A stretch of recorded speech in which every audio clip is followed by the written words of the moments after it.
Mensagem número 111, perante os inimigos, baseada numa passagem do Evangelho de Mateus, capítulo 5, versículo 25, onde Jesus diz: reconcilia-te sem demora com o teu adversário. E Emmanuel comenta: diante dos inimigos, preservemos a própria serenidade. Reconciliar-se alguém com os adversários, nos preceitos do Cristo, é reconhecer-lhes, acima de tudo, o direito de opinião.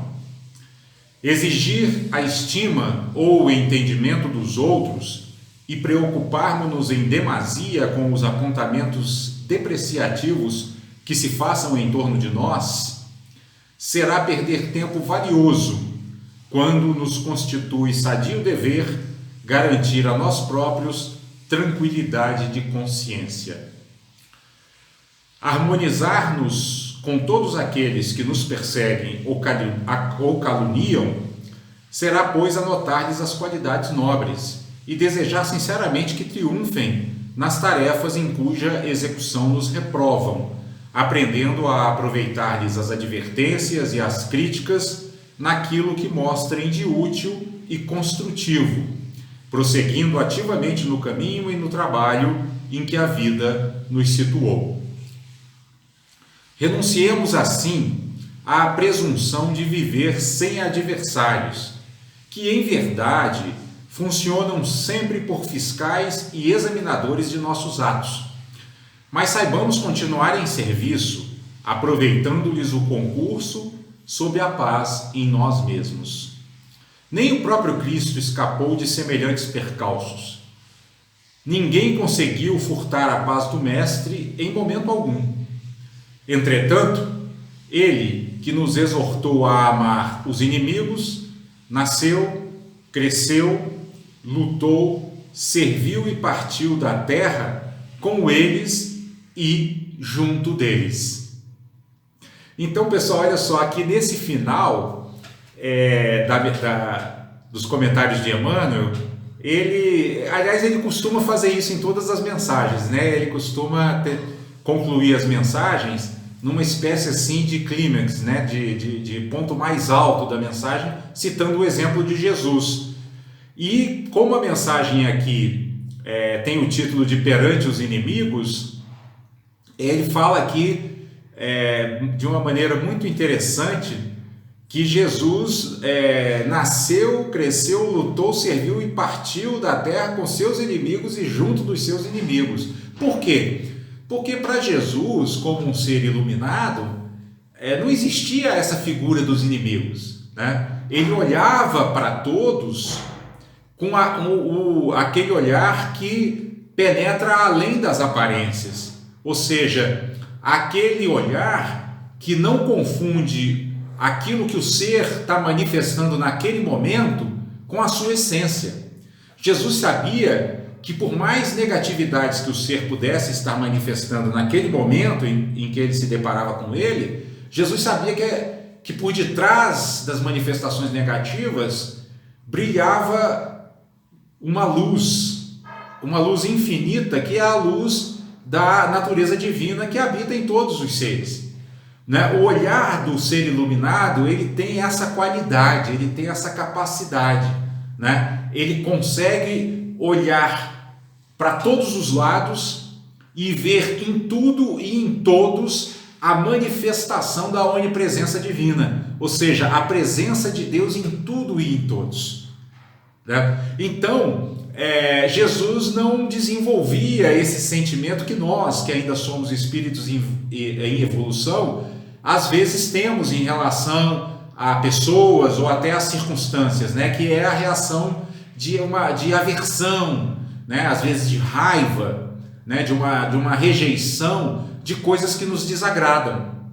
Mas Jesus não, Jesus como um ser iluminado que era, não tinha como nada o desagradar, porque ele via em tudo a presença divina, ele via em tudo a presença dessa natureza crística brilhante que habita em todas as coisas, que habita em todo o universo. Então, quando Emmanuel escolhe essa passagem aqui do Evangelho de Mateus, onde Jesus diz: reconcilia-te sem demora com o teu adversário, ele escolhe exatamente para nos propor que a gente de imediato comece a treinar essa visão iluminada de não ver em ninguém, nem em circunstância alguma, um adversário, nem mesmo nas adversidades da vida, nas circunstâncias difíceis. Nós não devemos ver adversários ou inimigos ou obstáculos. Nós devemos ver sempre uma manifestação da inteligência suprema de Deus nos convocando a crescer espiritualmente. É esse o exercício que nós temos que fazer cotidianamente. Por isso que na afirmação de Jesus, ele usa a expressão sem demora, para que a gente não perca tempo se envolvendo com as nossas próprias obscuridades mentais. Porque quando nós damos guarida na nossa mente a essa classificação de alguém como adversário, como inimigo, nós estamos, na verdade, deixando que cresçam em nosso interior emoções perturbadoras de aversão, de mágoa, de ressentimento ou de raiva, que vão obstruir o nosso avanço no caminho espiritual. Por isso Jesus usa a expressão sem demora. É como se ele estivesse dizendo: não percam tempo com isso, né? Diante dos inimigos, né, como diz Emmanuel aqui logo no início do comentário, Jesus nos recomendava que não perdêssemos a serenidade, né? Por quê? Porque quando nós nos deparamos com alguma figura que nós entendamos que está nos fazendo mal, nós temos que entender que, na verdade, ninguém faz mal a ninguém, né, no sentido profundo e espiritual da palavra. Por quê? Porque tudo vai depender da maneira como nós lidamos com a situação, né? Se nós mantivermos a serenidade e o equilíbrio, nós saberemos ter uma ação sábia diante de qualquer agressão ou ofensa que a gente receba. E isso vale também para as circunstâncias da vida. Diante daquelas circunstâncias difíceis da vida também, que a gente poderia incluir nessa categoria, entre aspas, dos inimigos, né? Diante dessas circunstâncias difíceis, nós também temos a possibilidade de recorrer a esse oceano de serenidade que está disponível em nosso interior para que nós recorramos a ele em qualquer momento. E ao manter a serenidade, ao manter a estabilidade mental, a gente não perde a clareza, né? Não perde a capacidade de dar uma resposta inteligente a qualquer situação ou a qualquer comportamento que se nos apresente na nossa caminhada pelo mundo, né? Então é por isso que Emmanuel diz, né, e vai nos estimulando a essa atitude, desenvolvendo todo um raciocínio em torno dos benefícios que a reconciliação com os supostos adversários traz, né? E o primeiro ponto que ele destaca é que nós precisamos reconhecer que todo mundo tem o seu direito de opinião. Nós não vamos conseguir agradar a todos. Por quê? Porque cada cabeça uma sentença, né? Como diz o povo.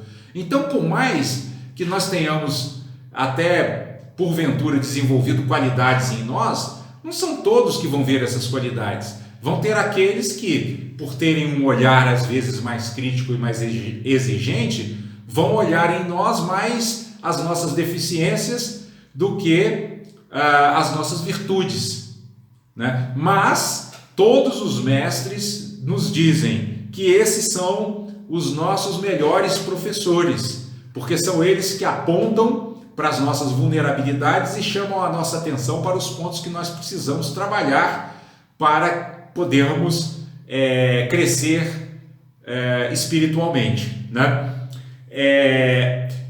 E é por isso que Emmanuel também vai dizer aqui na mensagem que nós não devemos perder tempo em exigir a estima ou o entendimento dos outros, até porque essa preocupação em ter a admiração alheia ela é uma preocupação que só reforça o nosso comportamento egoísta, porque o nosso ego ele é assim, ele quer ter reconhecimento e não quer ser ignorado, né? Então ele quer palmas, né? Ele quer aplausos, né? E não deve ser essa a nossa motivação na vida.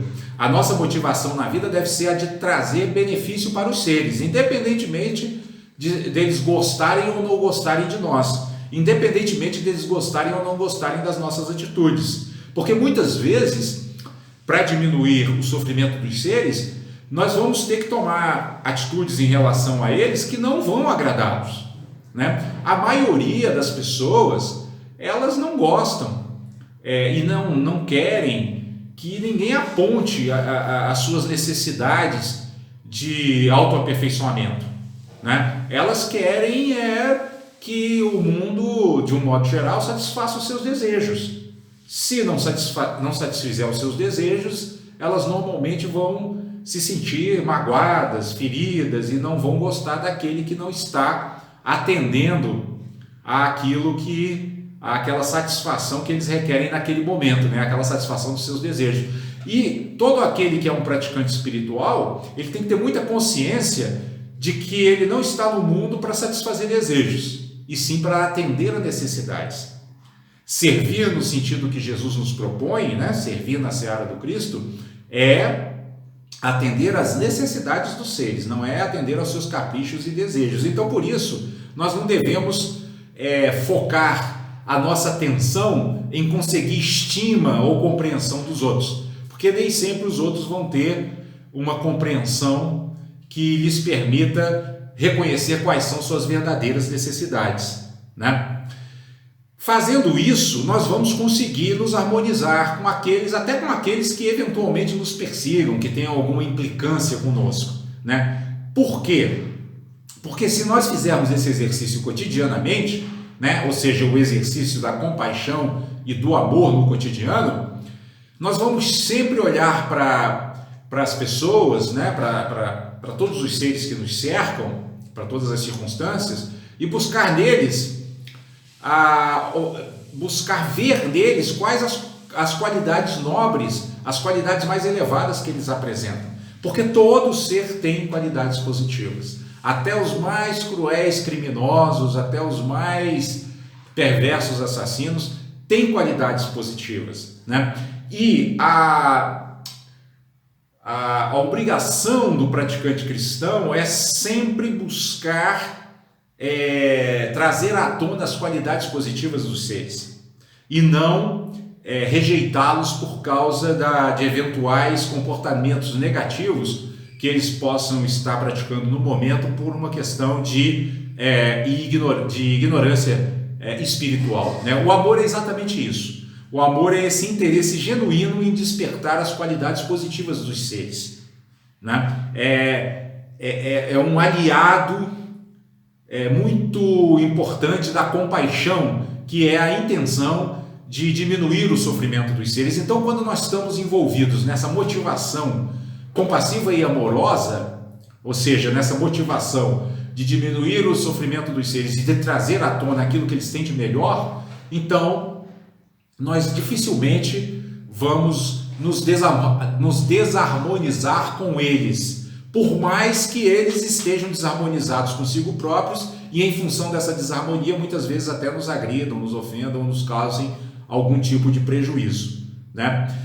E é exatamente por isso que Emmanuel vai dizer, né, mais à frente, que nós temos que renunciar à presunção de viver sem adversários, né? Ele vai chamar a atenção até para o fato que nem Jesus conseguiu isso. Jesus, que era um ser perfeito, né? Um ser plenamente desenvolvido do ponto de vista espiritual, plenamente compassivo, totalmente amoroso, generoso, paciente, desagradou. Mas por que desagradou? Porque ele não se escravizava e não se sujeitava aos desejos daqueles com os quais ele convivia. Ele tinha muita clareza de quais eram as necessidades daqueles com quem ele convivia.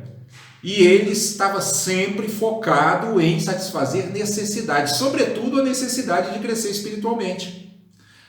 E em boa parte das vezes em que ele dialogou com muitos seres, né, em muitas dessas vezes, ele teve que ser duro, ele teve que ser firme, ele teve que tomar atitudes e falar coisas que desagradaram, e desagradaram profundamente. Em alguns casos desagradaram tanto que, em última instância, acabaram o condenando à crucificação e à morte, né? De tanto que ele desagradou as pessoas. Mas por que ele desagradou? Porque ele não estava em busca de reconhecimento, né? O ego nele não tinha qualquer prevalência. O que prevalecia nele era a consciência crística iluminada, que não se sujeita a essas preocupações mundanas. Ele não estava preocupado em ter prazer, em ter reconhecimento ou em ter fama. Ele estava sempre focado e motivado a conduzir os seres o mais rápido possível ao estado de perfeição espiritual, que é o único estado que nos garante uma felicidade genuína, uma felicidade sem mácula, uma felicidade estável, né, que não se dissolve ou que não oscila de acordo com as circunstâncias, né? Então, é justamente pensando nisso que a gente deveria concluir aqui a nossa contemplação desse ensinamento que nos foi trazido hoje. A gente poderia concluir aqui dizendo que perante os inimigos, né, a ação que nós deveríamos ter em relação a eles é a mesma que nós temos em relação aos amigos, é a mesma que nós temos em relação àqueles que amamos. Ou seja, ainda que não tenhamos sentimentos de afinidade com eles, que não tenhamos afinidade com esses supostos inimigos, nós devemos ter por eles o mesmo respeito, a mesma abnegação, né, a mesma honestidade, o mesmo compromisso, né, que temos com relação àqueles que amamos. Porque no final das contas, né, o mundo não se divide entre aqueles que amamos e aqueles aos quais temos algum tipo de aversão. Essa divisão é uma divisão da mente dual pouco evoluída. E o nosso objetivo, como praticantes do Evangelho, é exatamente superar essa mente dual. E como é que a gente supera essa mente dual? Superando até mesmo os sentimentos de aversão que nós possamos ter por alguns seres que não se encaixam nos nossos padrões éticos, morais, intelectuais ou quaisquer outros, né? Então, ainda que nós estejamos convivendo com seres que não se enquadrem nesses padrões que nós consideramos para nós e para a nossa vida como os mais elevados, nós devemos ter por eles atitudes, né, de respeito, de consideração, né, de estima, que sejam as mesmas que nós temos em relação àqueles aos quais amamos. Ou seja, nós não devemos nos deixar arrastar por emoções perturbadoras que brotem em nosso interior. Nós temos que domar nossa mente e nosso coração para que eles não nos arrastem para paisagens mentais obscuras, né? Paisagens mentais de mágoa, de ressentimento ou de raiva, né? Ou seja, ainda que esses sentimentos possam brotar em nosso interior, a nossa prática deve ser aquela de ter uma atitude que exercite o nosso coração na direção da sabedoria, da compaixão e do amor, até mesmo diante daqueles que porventura nos causem algum dano ou algum mal.